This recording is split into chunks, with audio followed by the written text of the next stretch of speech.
UFP, the United Federation of Podcasts.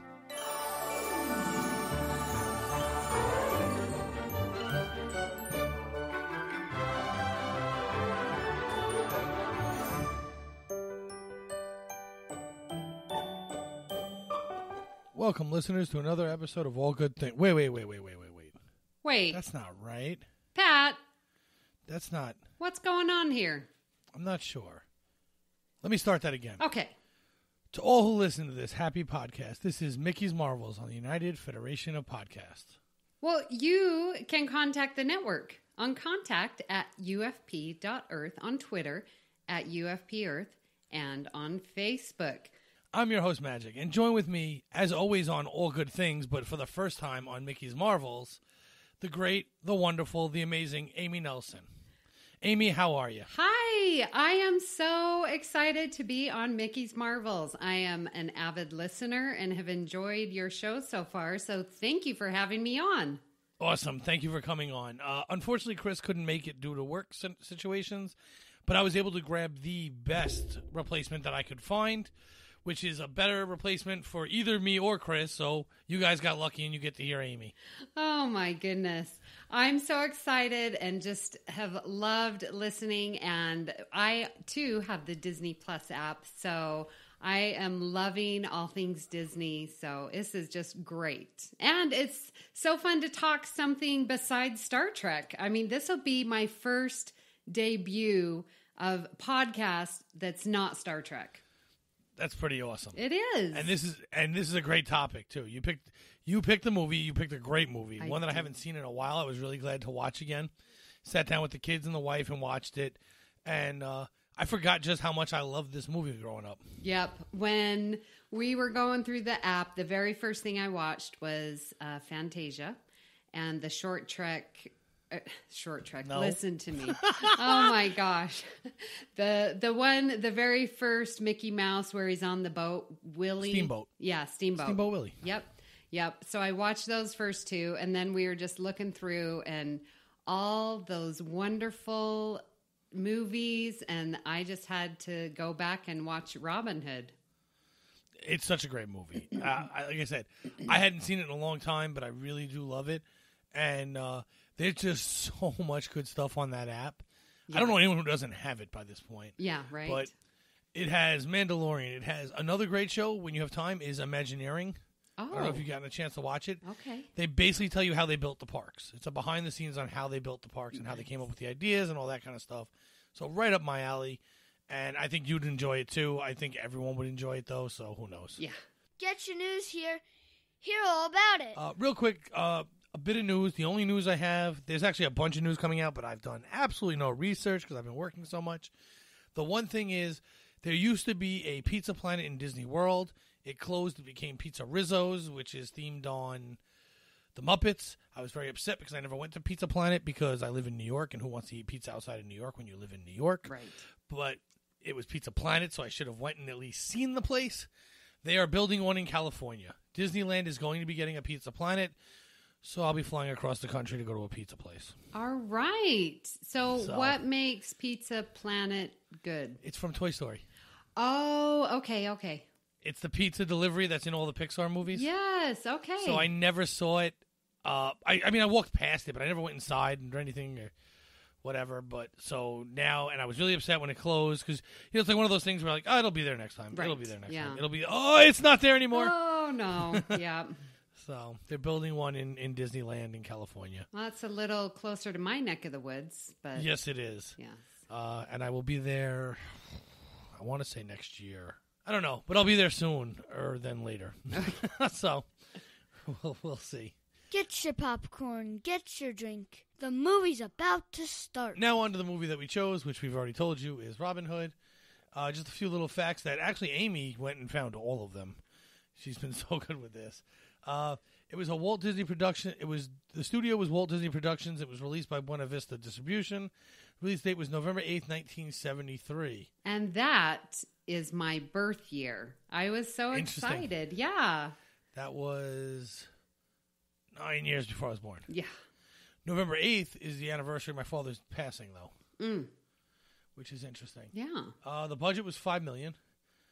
During its initial release, Robin Hood earned $9.6 million in rentals in the United States and Canada. It grossed $18 million in foreign territories, which was at the time Disney's record for worldwide rental of $27.5 million. Boy, have they eclipsed those numbers. Oh, my gosh. I know. When I found these facts, I'm like, oh, there's such little numbers now. Even like, and to think about it, that was only... The film has earned a lifetime gross in the United States and Canada between $32 and $35 million across the two releases. Seems really low when you realize the worldwide rental was 27.5 and Avengers just did $1 billion. Yeah, I know. Just amazing. So the director and the producer was the same person. It was Wolfgang Reitherman? Yeah, probably your way. Yeah. better than what I guessed. You have the story by Larry Clemens, Ken Anderson, Vance Curry, Frank Thomas, Eric Cleworth, Julius Fenton, and David Michner. Sure. Michner. So I'm sure I butchered most of those. Sorry. Starring a bunch of people. Yeah, I'm sure we're going to talk about like some of them. Yeah, because I think it's real interesting the choice of animal that they used for the character. And that's what I found most interesting, when doing this research. Right. Well, it's funny because my wife actually looked at me during the middle of watching this movie and was like, they didn't pick animals that like you typically find cute. Right. I noticed that as well. And I never thought of that because I saw this movie as like a kid, and everything is cute when you're a kid. Well, I'm going to tell you, Robin Hood is normal, and yeah, he's the fox and everything, but when him and Maid Marian and their little love scene, and they zoom in on Robin Hood, and it's just his face, that is the sexiest fox I've ever seen. I was like, dang, he is a good-looking fox. They somehow managed to make him very hot in that love scene. He's very anthropomorphized. Yes. And he's not growling and showing teeth, so... Yes. And with the big eyes, and they just drew him. It was like when you see on movies or TVs like soap operas, they did this soft focus. That was Robin Hood's soft focus during that song. Very nice. Interesting. So I do want to point out one person before we go any further. Yes. Which you pointed out in here. Phil Harris as Little John was also Baloo in Jungle Book, and they actually used the same animation to make both those characters dance. Yes. In the same way, which was interesting. There was that strong connection to Jungle Book. I really like that. Yes. If there's a thing going around Facebook, I see it like every 3 months, where they show certain scenes that are done, the same animation is used in multiple movies, and Baloo and Little John are one of them. I didn't know until watching this movie this time and reading your notes that they were also voiced by the same person. Yeah. Because Maid Marian also dances the same way as Cinderella dances.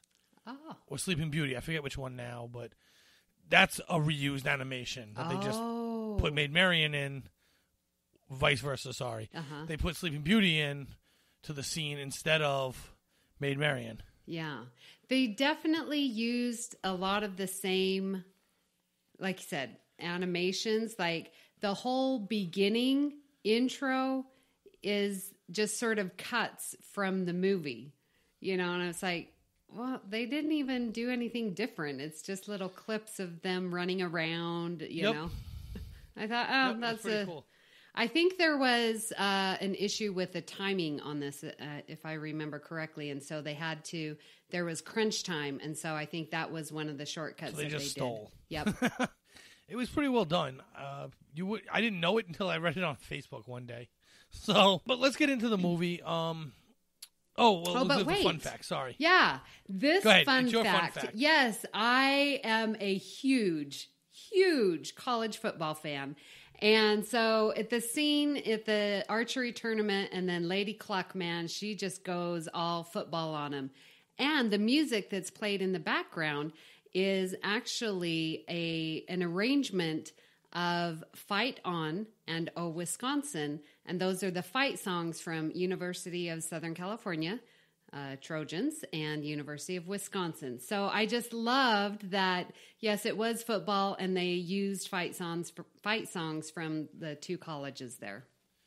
Which is interesting. Now, do those two colleges don't have any kind of rivalry, though, right? No. So it was probably whoever was doing the music probably had some connections to those schools. Yep, I think so, too. Which is very interesting. Plus, it's an awesome scene. Yeah, it is. So she goes nuts. Oh, and one other fun fact that I found, the Friar Tuck. Yep. He was originally going to be drawn as a pig. And a lovely pig, round but they felt that the Catholic Church might take too much offense, and so then that's when they put him as a mole. Yeah. So a mole is better than a badger. A pig? Yeah. A badger. That's right. He's a badger. That's better than a pig. Yep. Okay. Sure. They did that. Yep. Whatever they say. So. Well, all right, but let's get into the movie now. So, in the beginning of the movie, Little John actually asks Robin Hood, are we the good guys or the bad guys? Where do you stand on that? Well, they are stealing. They are doing things wrong. Right. So, they're the bad guys doing bad things for the right reasons. So, okay. Are they? It's an interesting question. And the way, when I watched this the second time, actually, it is so evident who the bad guys are and who the good guys are. Like, you've got Prince John and the snake. They are obviously the bad guys. Oh, and who's the other Nottingham guy? The sheriff. Oh, yeah. Sheriff of Nottingham. Like, those are definitely the bad guys. The way that even the camera angles and, like, the music that's around them and how they're drawn. Like, how they talk. Yeah, how they talk.